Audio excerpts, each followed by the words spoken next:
Hey guys, I've got another Rotten Review episode for you. On this episode, I take a look at the 2019 film Glass, which has a 37% on the tomato meter and a 69% on the audience score. That audience score has over 11,000 user reviews, and the reason I'm doing this Rotten Review on this film, although this film isn't shown as rotten on Rotten Tomatoes at this time, it was rotten about a month ago, and it was rotten a month before that. And as this has continued to play on cable channels, most notably I think on the HBO channels, as people have come on here recently, they've kind of bumped this up out of rotten territory, and now this is actually not rotten on Rotten Tomatoes, but I had already planned to do a review on this because it is, while enjoyable, a quite flawed film, and in my opinion it deserves to still be rotten, and who knows, maybe over time it will sink back down into rotten territory. This is certainly not M. Night Shyamalan's worst movie. M. Night actually did a good job with this. He did a better job in Unbreakable, the movie that started this trilogy, if you want to call it a trilogy. This was basically an unplanned trilogy. Unbreakable wasn't meant to start some kind of franchise, and yet I think by the time the second film, Split, was produced, M. Night had actually decided to turn it into some kind of franchise.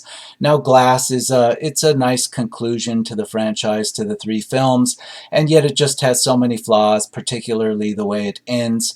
It kind of goes completely rotten in the last 15 minutes of the film. Before that, I would say it doesn't deserve quite to be rotten. I think it's just the ending. It really came together in a mess at the end, and it does have flaws.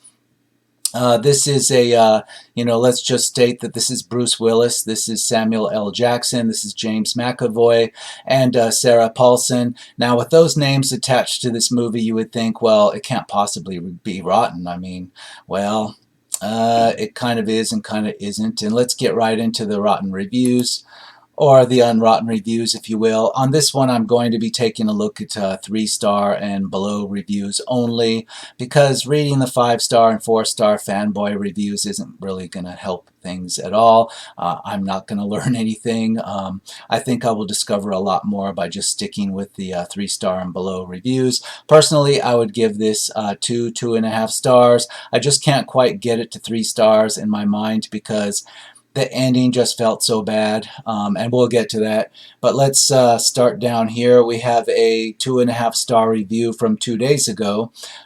You've got to give Shyamalan credit for taking chances, but often they fall pretty flat. This one is good right up until the end, and then throws a bunch of terrible dialogue, exposition, and suspension of disbelief at you. Could have been much better. Yeah, well, it wasn't just the ending that was flawed. I agree, of course, 2.5 stars. A review from 2 days ago. Like I said, this is playing on HBO. It probably is running on HBO, in fact, as I speak, which would make that in, a few days before Christmas 2019. In any case, it's very relevant, and I'm going to say that watching this film for a second time with a critical eye, I didn't see an outright flaw in it until the scene in which Bruce Willis is in confinement at the mental institution, and he is shown having been recently sprayed with water, and yet when he gets up, there's water in his mouth as though he's been somewhat drowned or been swimming in water, and his clothes are dry except for his sleeves, and there is some small shot of water draining from the room. Now, I find that a flaw because later in the movie they explain this, that they've kept him in this room, they know about his powers, that he's unbreakable, and they've used his weakness, water, to keep him confined to this prison cell in this asylum. Okay, fine, but the opening shot, it almost feels like there was another shot before it that was deleted. It kind of pulled me out of the story a little bit because it's a little bit of a plot hole or a discontinuity in the storyline. That was the first flaw, but otherwise I thought the movie opened great. We saw Bruce Willis actually kind of have a showdown with James McAvoy's character, with his Split character, the bad guy. And that was great. It wasn't until we actually got into the asylum that I started to see the flaws, and I'll list more of those. But that was the very first one I saw. Was that there was some kind of problem? They deleted some footage or whatnot, and it was kind of confusing seeing Bruce Willis kind of act like he had almost drowned in a room, and then his clothes are dry and whatnot. I understood what was happening on the second time I watched it, but the first time I watched it, I was just a little bit confused. So definitely there was a problem and some footage was cut out or whatnot. But let's move on. 2.5 stars from 3 days ago. Glass had really good acting, but a really slow story, and most of all, a horrible ending. Yeah, the beginning wasn't slow. The beginning moved right along. It kept my interest. But once you got into the asylum, it slowed way down. Yeah, and it was a lot of the plot inside the asylum was contingent upon the orderlies being somewhat incompetent. And when the police show up later in the film, they also have to be quite a bit incompetent too to make things work. It gets worse as it gets really close to that final 20 minutes of the film. Almost everybody becomes suddenly incompetent, and that's the only reason why it makes any kind of sense. Just straight up incompetence. You know, you can have a few characters working in a particular business that are incompetent. You can have one or two, or just one. That's all you need, really, is one to make a good story work. But in this case, it's like every single orderly and everybody involved in the place just becomes incompetent before we get to the end. But before I get too sidetracked, let's move on and read some more of these reviews.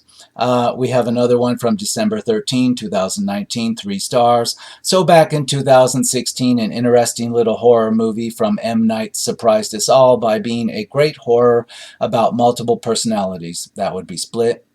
However, just as his previous films, there had to be some kind of twist, and with Split we had to wait till the post-credits, which revealed that Split was set in the same world as Unbreakable, and when I heard there was going to be another film, I was excited. Sadly, this film didn't quite deliver on my expectations. It seemed very short and did lack a little substance. Yeah, this reviewer does bring up an interesting point about Split.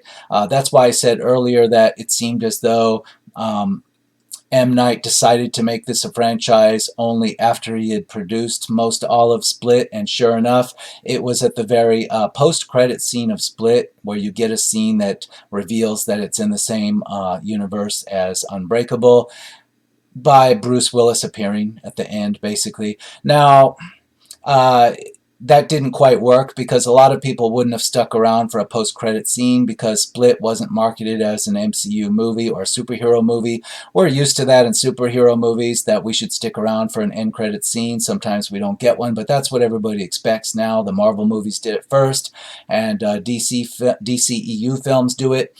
But if you had watched this in 2016 in the theater, you wouldn't have known to stick around for any kind of end credit scene. It was just a psychological thriller or horror or whatnot, and you knew it was an M. Night Shyamalan movie, so you wouldn't have expected some kind of post-credits thing. Now, the fact that he put that in a post-credits and didn't foreshadow it or hint about it anywhere else in the movie Split tells me that he also didn't intend upon making that into a franchise. It was done almost at the point in which the film was already finished and in the can and probably ready to go out to the audience, and then all of a sudden somebody gave him the idea, or he got the idea at the very end of it to plug it into some kind of trilogy or franchise. Anyway, you can tell that this wasn't the original plan. And before we get too sidetracked, I will say that I enjoyed the movie Split. It didn't, it didn't give me a 3-star impression, but it came close. I enjoyed it. I thought James McAvoy's performance was just fantastic. It's the best I've ever seen from him. He continues to perform just as fantastically as that, Crumb, his character of Crumb. He plays him again in this one, and his performance is fantastic. I can't really comment on Bruce Willis's performance because in Unbreakable it was a very low-key performance, and he's very low-key here. He almost Bruce Willis almost gets away with playing himself in Unbreakable and in this film. I'm not saying that's bad. I'm just saying it's James McAvoy's character that's definitely the highlight of these films. So in any case, I can't give this 3 stars. I say 2.5, and I've got a little small list here of flaws. And, I mentioned the scene that looks like Bruce Willis had some, missing footage to explain what was going on with him in the water spraying on him in his cell in the asylum. But, I would say that the doctor doesn't work. The doctor is shown to us as this character running the asylum who is trying to convince the superpowered characters that they don't really have superpowers. She's studying them. She claims to know what kind of flaw they have that causes them to have these delusions. And she is played very sympathetically, and you don't think she's a villain, and there's no hint that she's a villain or that she's involved in some nefarious plot. And then towards the end of the movie, it just straight up says, yeah, she's involved in this, Illuminati conspiracy, and there's all this other stuff going on, and it wasn't foreshadowed or anything. You're just expected to suddenly see her as the villain, and she's basically a murderer, and she's desperate and completely evil at the end. And there's no foreshadowing or hint of this at all, and I think that's a big fail on this film, and it's why the ending just hits with such a thud, because her character really just, it's not believable when you see how she just turns around and becomes a villain all of a sudden with no setup, not that I could detect watching this twice at least. So let's move on. We have a 5-star. I'm not going to read it. We have a 1-star from December 12th, 2019. Shyamalan was too busy devising plot twists and surprising endings to care about a coherent story. Well, maybe, but I don't think he was even trying to do a twist here. He kind of tried to misdirect us and say that there was going to be some kind of epic superhero battle at some kind of World Trade Center like tower that was it was having its grand opening. Yeah, I kind of got that was misdirection, because obviously there was too much running time had passed when we're introduced to this grand opening, this plot in which Samuel L. Jackson's super genius character Glass, he wants all the superheroes to be revealed to the world, and he wants them to have an epic showdown at this World Trade Center-like building off in the distance. And it's not going to happen already, because by the time you get to that part of the plot, too much running time's already expired, and there's no way they can get there in time to have some kind of showdown. But the way the movie did it, just trying to make it like trying to put the showdown right outside the walls of the asylum and do it in a really cheap and contrived way, it's just another reason why the ending just like thudded to the floor with no effect. I'll say it again, this film was, quite enjoyable until you got closer to that ending, and then you knew it was going to disappoint. It looked really low budget the way they had the camera position set up, and it looked totally unsuspenseful and contrived, and you had to have a lot of incompetent police and incompetent everybody staffed at that hospital or the asylum had to be incompetent to make it work, and it was just kind of really cringy at the end. So anyway, let's continue. December 11, 2019, 2.5 stars. A shame that both Unbreakable and Split had to end in such an anticlimactic game. I understand what Shyamalan was trying to do with the subversion, but as usual, he gets bogged down in unnecessary twists that add to the downfall of the film. McAvoy's performances are a standout, just as they were in Split. Yes, I'll agree. James McAvoy plays this character so damn well. He played it so well in Split. Hell, I'd like to see more of this character. It's just too bad the rest of the movie can't reach those same heights. Yeah, let's continue down here on my list. My big old list here. Actually, it's not that big. It's kind of unbelievable. The doctor, Let's just start with, there's a character that was in Split, the character, the girl that was the girl that sympathized with one of James McAvoy's characters, and she actually got away from him at the end.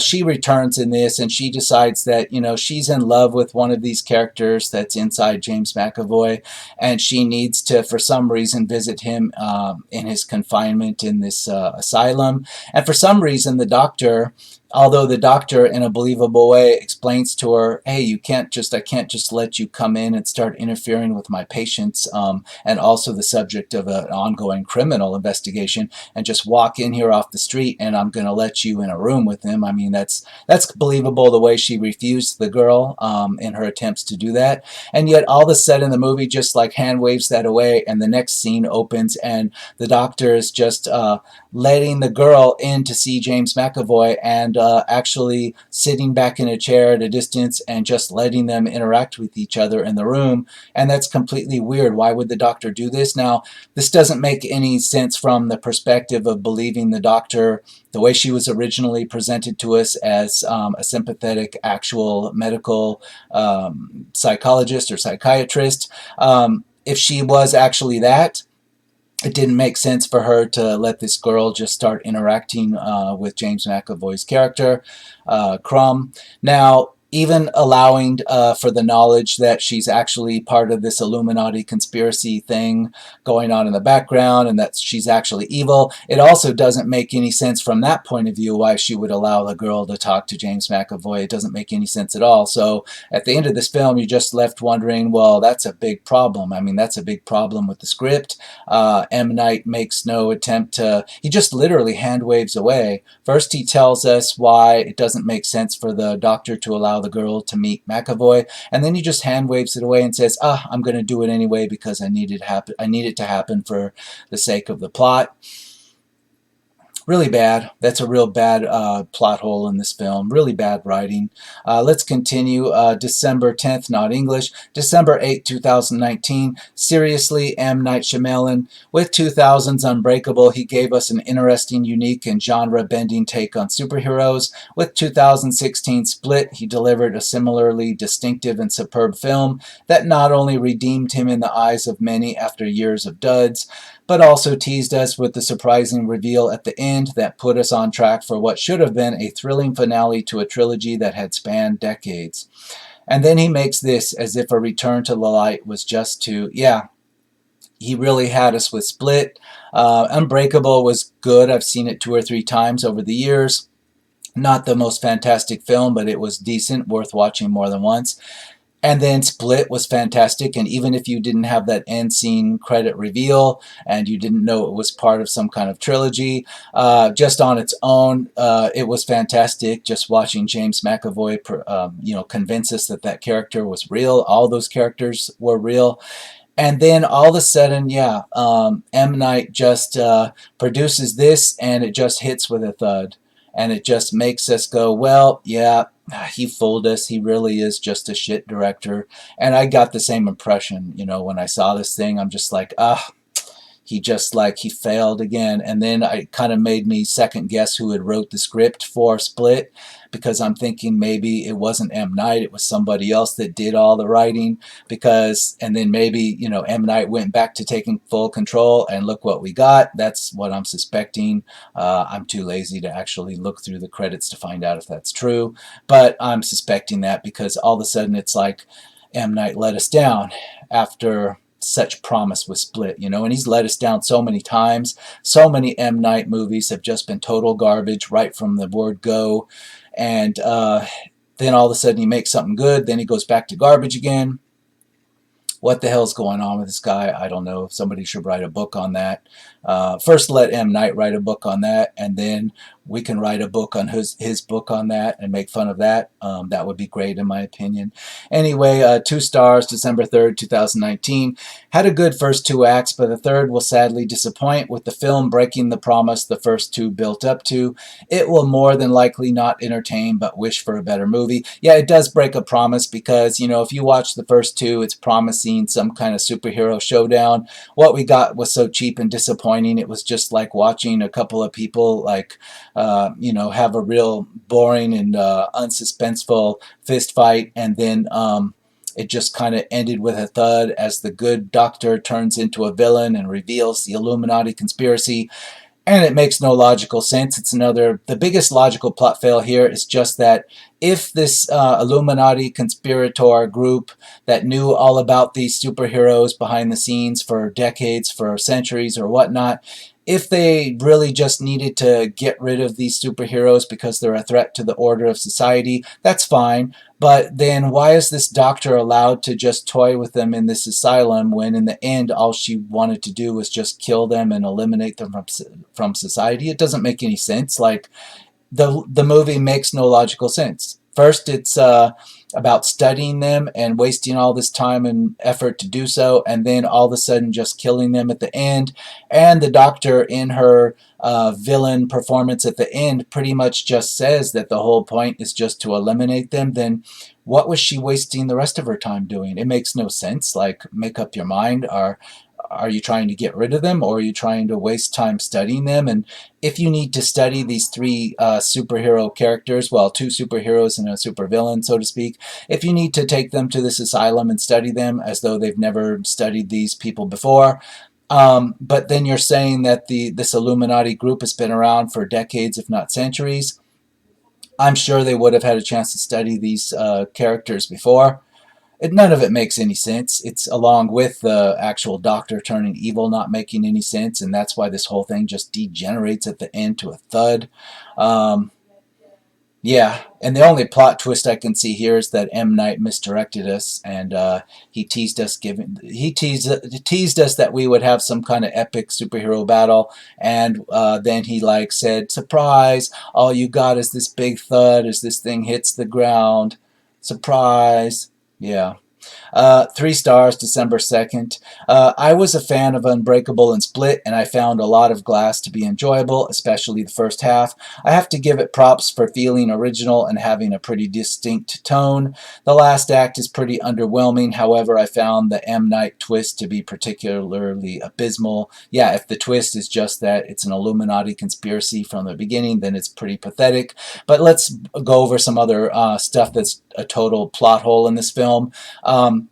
The cameras that are installed in this asylum feature quite prominently in not only the plans of the super genius Glass to escape, but they also feature quite prominently in keeping the prisoners under control so that they don't escape. And yet, when it's convenient, this camera system appears to be monitored by nobody, and the characters can basically just move around and do what they want, and nobody in the whole place, all these dozens of employees that are shown moving about in this asylum, none of them thinks anything's going on, while characters are just out of their cells doing things in full view of these surveillance cameras that are shown to be in operation all through the film, yet they just don't conveniently work when the plot needs them to not be a thing. But then later, when the plot needs these cameras to be a thing, all of a sudden they've seen everything. It makes no sense. What's the point? It's a complete logical plot hole in this. Really disappointing. 2.5 stars, December 1st, 2019. In typical fashion, this director decided to take a fantastic plot, along with great acting, and throw out the chances of it hitting its mark with an unnecessary twist at the end of the movie. While the movie itself was fine and the everyone wins concept is neat, Glass misses its mark because of the wild twist at the end of the movie. Yeah, the twist made no sense. Okay, wow, guess what, guys? The whole time it's been an Illuminati conspiracy, and at the very end of this film, it's shown that the good guys kind of win by revealing to the world that these superheroes exist by putting video of them taken by those very same security cameras that I mentioned earlier. This video is like transmitted on YouTube and wherever, Instagram or whatnot, on social media, and it's shown in the movie that all around the world people are now suddenly realizing these superheroes exist because of this video taken from these cameras at the asylum, and that was Glass's plan, part of his plan all along. It doesn't make sense because it's also a little unbelievable. When you see people looking at YouTube videos that show the Unbreakable, Bruce Willis's character, and the Crumb character fighting outside. Yeah, there's nothing there that would convince the world that superheroes exist. It's just like stuff you would see in a YouTube video where some high school kids like staged a little superhero battle and threw in a little bit of special effects to make it convincing.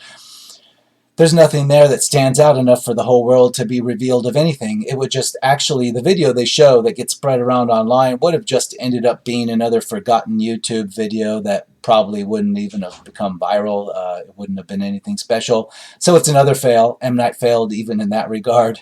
So let's move on. 1.5 stars. I'm astounded that people actually like this movie. It ended a trilogy of thrillers, Unbreakable and Split, with a cheesy comic book movie. I mean, I could 1-star this movie solely on its gratuitous exposition, constantly explaining the plot to the audience in order to justify whichever crazy turn you want to make with the story. In addition to that, there's just so much about this movie that doesn't make sense. Yeah, exactly. Plot holes all over the place. There is a lot of exposition. There's a scene in which Bruce Willis's son, who's now a grown man, he's in his 20s, he goes to a comic book shop. It's not shown why he goes to this comic book shop. I guess he's doing some kind of research on the villains. I don't know, it's kind of weird. It doesn't fit with the rest of the film. And he doesn't find any evidence in this comic book shop to help him discover anything about how to get his dad out of this asylum. But he does have an epiphany where he just comes up with the idea of looking up this Crumb character's, newspaper articles about him from his previous exploits in Split. He comes to their epiphany to just get online as a result of his visit to the comic book store and do some background research on the Split character, James McAvoy's character. Why he had to go to a comic book store to have this epiphany, I don't know, because he doesn't do anything in the comic book store except look through some comics that have nothing to do with what's going on. It's really weird. Like, there's a lot of scenes in here that they don't even work in an exposition type way. It's just like they're in there to give these characters something to do. I don't get it. Just like, yeah, they needed something for Bruce Willis's son to do, so they just had him visit the comic book store, and there wasn't really a point to it. 1 star, December 1, 2019. As somebody who loves movies of all sorts, including the terrible ones that give us something to compare the great movies to, this movie is a huge letdown. Of all the different directions M. Night Shyamalan could have went wrong, he decided to pull this terrible ending out of his asshole, slap his name on it, and call it quits. Seriously, he should have hired the guys here making reviews to help develop a decent plot. He's all over the map throughout this whole movie, flashing back to pointless scenes, repeating. Yeah, exactly. Like I said with Bruce Willis's son at the comic book store. It was just there. What's the point of it? There were other scenes like that too. There was a scene in which the doctor has kind of like a three-way meeting. She pulls all these characters, Samuel L. Jackson's Glass, McAvoy's Crumb, Bruce Willis's Unbreakable character. She puts them all in the same room, sits them in chairs, and then just has a group therapy session with them, and I'm not sure what the point of it is. It doesn't make sense with what she would be doing as a psychiatrist, and it also doesn't make sense with what she would be doing if she was actually this Illuminati conspiracy villain. It's just there to have them all sitting together for some reason. It's supposed to look cool, and it's also a big plot hole because you see that James McAvoy's character, he's controlled by strobe lights. Every time strobe lights are snapped onto him, it causes him to switch between his various characters. Okay, great, and that's how the doctor controls him at all times. But then it doesn't explain how Bruce Willis's character is controlled and how he's forced to sit there in this chair. He could have just walked out of there and nobody could have stopped him, yet he just sits in this chair and behaves himself too. It's really weird, and it's a plot hole fail on top of it. And it doesn't go anywhere. It doesn't progress the story at all. Nothing happens in this scene. So let's move on. I'm skipping another 5-star review, moving to a 1 star from November 28, 2019. Nothing about this is redeemable. I'm kind of, I don't know if I agree or disagree with that. Nothing is redeemable. Well, there's no real point to this other than maybe it'll convince M. Night to not explore this stuff any further, to not ruin the memory of Unbreakable anymore or Split anymore. If there's a point to this, I hope it convinces M. Night to just not do these films anymore, to move on to something else, that he might have a better time convincing us that he's giving us something worthy. He should leave this so-called franchise alone and just let it be. I hope this movie gives him that idea, because that would be something positive to come out of this. But story-wise, I'll have to agree, this movie doesn't like give you anything. Like, you could just skip it. If you watched Unbreakable and you watched Split, yeah, you could skip this. You're not going to get anything more out of this, except a little bit of cringe, I guess, disappointment.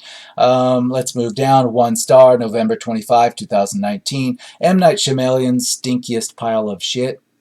I disagree. He's got far worse movies out there. After Earth, for example, far, far worse than anything in this film. So let's not say this is his worst. It is certainly not his worst. Lady in the Water. Lady in the Water is just offensively bad compared to this, so I'm sorry, I disagree. Half a star, November 24. Fucking awful excuse for entertainment. Yeah, I'll kind of agree with that. Yet I'll give this 2.5 stars because I sat through it all, largely entertained, wondering what was going to happen. It wasn't until the second viewing that I actually just started picking it apart. So I'd say 2.5 stars. It's not offensively bad. 3 stars, November 17, 2019. Review: Glass is a psychological thriller film directed by M. Night Shyamalan. It is a crossover and sequel to Shyamalan's previous films, Unbreakable and Split, serving as the final installment in the Unbreakable trilogy. I'm going to try my hardest to keep all spoilers out of this review, but I do need to say that this particular movie is a hard one to review without having any to tread carefully. Yeah, I'm not going to read all that. This guy wants to spend a whole gigantic page of text to give us his review. 3 stars, I say 2.5 stars. You know, I wish people could just say what they wanted within a paragraph. That's really what they need to do. If you're a professional film critic, go ahead and write a damn 5,000-word essay on what's wrong with the film.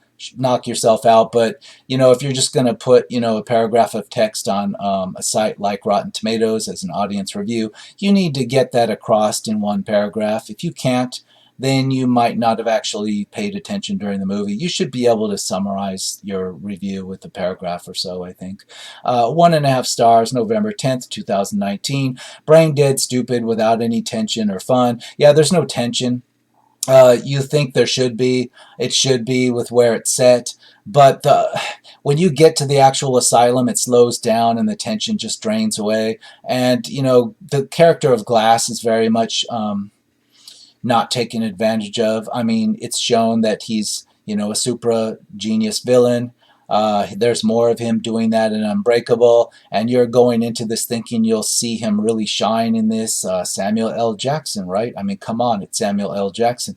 But you don't, and it's very disappointing. And Samuel L. Jackson just like hardly says a word, hardly does anything, hardly does a damn thing except roll around in a wheelchair and just deliver some pointless lines and push some buttons on a control panel to control some cameras. And very disappointing. Very, very disappointing.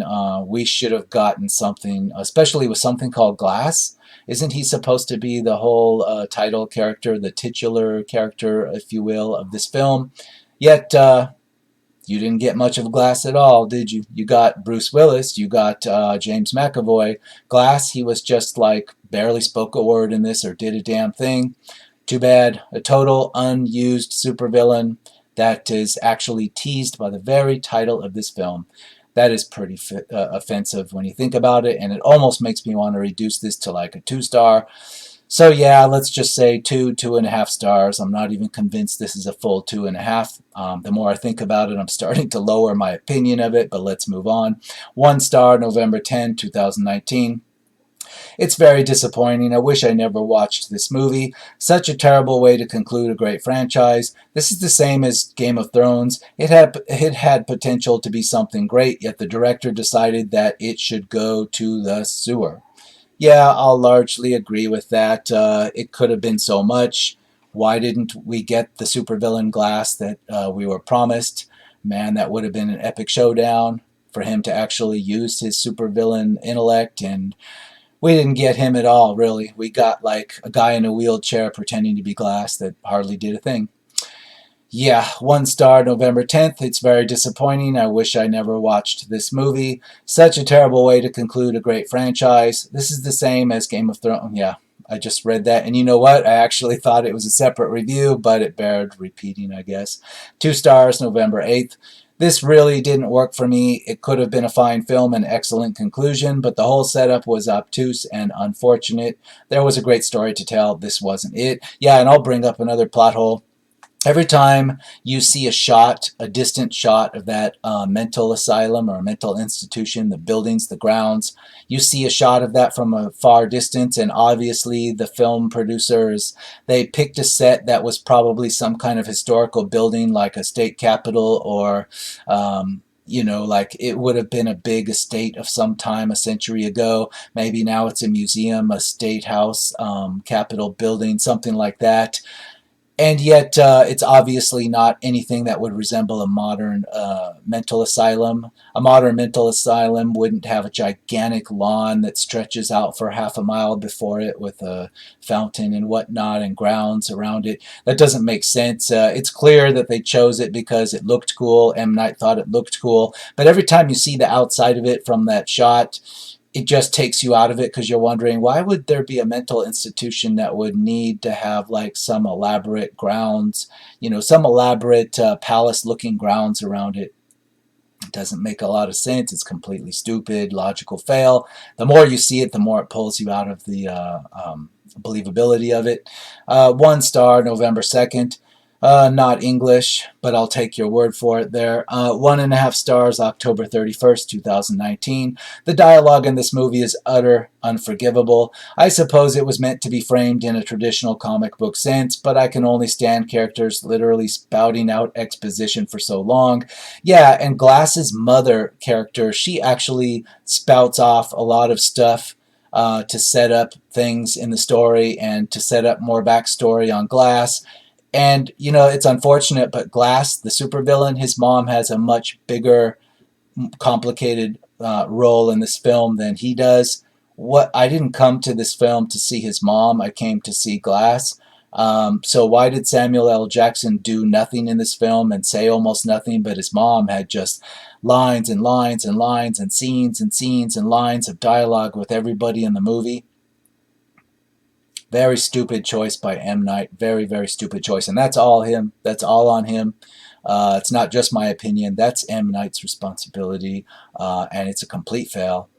Let's move on. 1 star. I was confused as to what this movie was supposed to be and made the mistake of suffering through the first 80 minutes in the process. Learn from my mistake. Tense music and depressing lighting are not enough to make a suspense movie. Yeah, there's like a music all throughout this to try to convince us of this tension, but we don't see anything that gives us tension. We see somewhat a little bit of action that gives us a comic book feel, but where's the tension? Where's the horror? Sorry, it's not there. But the soundtrack is so desperately trying to convince us that there is this tension, and that's kind of it rubs you the wrong way on a second viewing, particularly. 0.5 star. October 26, 2019. What a waste. Loved Unbreakable, loved Split. Was really looking forward to this one and felt let down. The fight scenes were a joke. The protagonist and antagonist died at the hands of others before finishing their business with each other, and the whole movie in effect turned out to be a trailer for another film about a clandestine secret society that they're not even going to make. LOL. Pathetic effort with no direction, to say the least. Yeah, you think you're going to get this low-budget kind of disappointing superhero showdown, and instead, nope, they can't really have the showdown, because right when they get into the showdown, the Illuminati soldiers come along and put everybody down and kill everybody, and the Doctor reveals that she's evil, and all these characters just need to die for the benefit of society at large. But then again, why was she bothering studying them if she already concluded they needed to die? Whole thing's a fail. And yeah, you didn't even get your showdown. Bruce Willis and James McAvoy, they slam each other around and topple over a van at one point. And that's the limit. That's the high point of your excitement, your big action-packed showdown. And then, yeah, the Illuminati soldiers come in and just kill everybody. Yeah.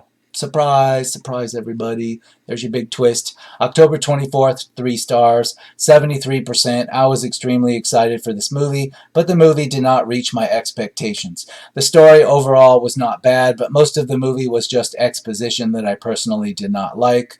The few action scenes were very good and the performances were not bad, even though James McAvoy gave the best performance. The movie chooses an ending that I did not like because it totally disrespects the other two films. The twists were also very good, but the movie in general was just decent. Yeah, decent, I'm not even so sure about that. A 2.5 star at the most, more like 2 stars. Not decent because there's a long stretch at the end where James McAvoy is wheeling glass out through some basement tunnel, and it's completely stupid. And also, the orderlies and security that confront them, they're also completely incompetent, completely laughably incompetent. And where were all the security cameras? And how come nobody saw all this going on the security cameras? Come on. Let's just take a look at my list and see if I've forgotten anything. Yes, incompetent orderlies. Yes. Mental hospital with huge stately lawn, like some kind of capitol building. Yep. Let's see. What is holding David in place when he's in the room with the other characters and they're just sitting in chairs? Nothing. He just decided to behave himself. Let's see. Yes, the trauma thing. The doctor, she tries to explain the secret of how these superhero characters are created. They're all created through some kind of childhood trauma. In the case of McAvoy's character, Crumb, he was abused by his dad or his mom or both, and the trauma of that made him into superhero, made him like have superhero powers with the Beast and etc. and split into alternate personalities. Okay. And then Bruce Willis, he had some kind of childhood trauma where friends or antagonists of him or bullies were pushing him down in a swimming pool and he almost drowned, and the trauma not only gave him his weakness to water but created him as a superhero somehow. And then Glass, his mom took him to like a state fair or a carnival, and he got all messed up riding one of the rides he wasn't supposed to ride because of his bone shattering condition that he had. And as a result of his body being totally shattered as a childhood incident and a trauma, he developed into being a superhero, super genius, super villain, whatever. That's great, but then if that were the case, it's another logical plot fail, because how come I'm not a superhero? I had some childhood trauma that was right up there with some of this, and I would say maybe even half of the U.S. population and the world population certainly has had trauma like this, even beyond what this movie shows. And yet we don't have superheroes flying all over the place or overpowering people or lifting cars, and so it's a complete fail. If that was M. Night's big reveal about how they got their powers, it's completely stupid, and it's the number one stupid thing that I take away at the end. Even on the first viewing, I took that away as, wow, that was a really stupid explanation for all of this. So anyway, yeah, like that reviewer said, don't expect to have some kind of fourth movie that's going to explain it better, because please, M. Night, just don't do a fourth movie. Move on, make a sequel to After Earth or something and try to redeem that mess. I don't know. Half a star, October 23rd. I just finished watching and thought it was a piece of shit. I would give it a -star if I could. Do not waste your time watching this movie. So pissed at myself for watching it. I never leave comments on Rotten Tomatoes, but couldn't hold back after watching this garbage. And another half a star, October 22nd. Terrible, absolutely terrible. Well, I didn't have to try too hard to avoid the big 5-star fanboys. So, like I said before, a couple of months ago, this was clearly rotten. I remember it being rotten because I checked this page when I was looking for, candidates for my rotten reviews. Now, all of a sudden, surprise, surprise, it's at 69% today. So, obviously, as this has been running on HBO every other day, fanboys have been coming on here and boosting it up to where it's at today, 69%.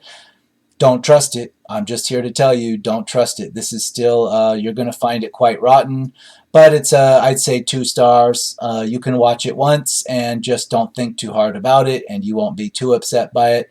But if you saw the first two, Unbreakable and Split, don't bother with this one. don't bother, because you're not going to get anything out of this. You're not going to get any answers, nothing that makes sense.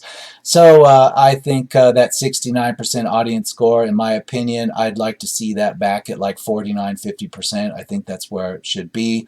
That's where it was about 60 days ago or so.